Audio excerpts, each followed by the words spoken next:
Today, the body of Russian military pilot Roman Filipov was brought to his hometown of Voronezh. The major died fighting in Syria after his plane was shot down by militants. We can now cross live to Voronezh in central Russia. RT's Medina Kochanova standing by, who's now at the memorial service. Medina, a very solemn day for everyone.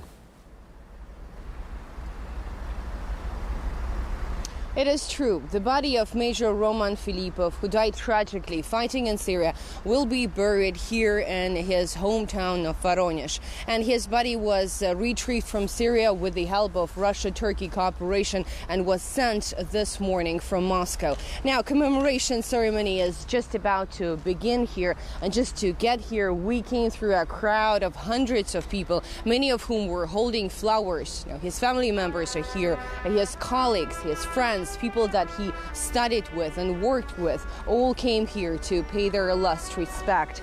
Now, the pilot's plane was shot down on Saturday in the northwestern part of Syria, which is still controlled by the latest incarnation of the terrorist group Al-Nusra. The pilot tried to remain in the aircraft as long as he could, but then he managed to eject from the plane only to find himself overwhelmed by terrorists. The pilot of the plane supporting Filipov has shared the details of their last communications.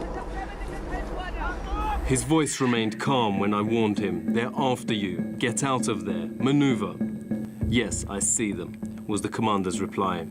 And then he said so evenly, as if it was something ordinary and unimportant, "I got hit. Hit hard. The right is on fire. Moving south, the left slowing down too." And about 20 seconds later, he added, "Call the search and rescue team." Then he ordered me to gain altitude. Of course, I didn't do it. To leave my commander is the last thing I would do. I always tried to have his back during flights, and now I had to do it on the ground while he was fighting. I stayed there and made several attacks, hit 2 vehicles that were getting closer to the olive groves where Roman touched down. I stayed until the fuel was extremely low. I barely made it back to the airfield. Roman had waited for the terrorists to get closer to him, and only after that he decided to detonate a grenade, taking his own life and avoiding capture. He even managed to shout, "This is for our lads," when he did that. After the incident, Russia's defense ministry released several details of his life. Roman left a wife and a 4-year-old daughter behind. He was an experienced pilot, and it was not his first time serving in Syria. He was part of dozens successful military operations, and he was only 33 years old when his life tragically ended. But he died as a hero, fighting terrorists on his own. All right, RT's Medina Kochanova, there live at the memorial service in Voronezh. Thank you. Well, the story of the pilot's bravery has not gone unnoticed. RT received this letter from a veteran U.S. serviceman offering support and asking if there is a fund collecting donations for his widow and child.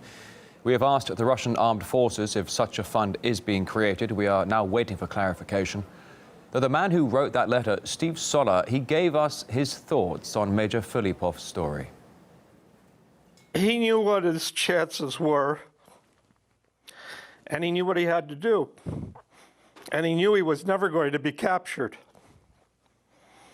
And that's a decision he had to make. It's a very hard decision to make, but I salute him.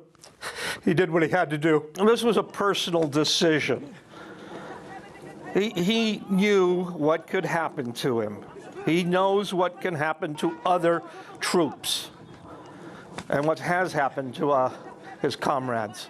These are very important people to you, and you do most anything for them, even risk your life.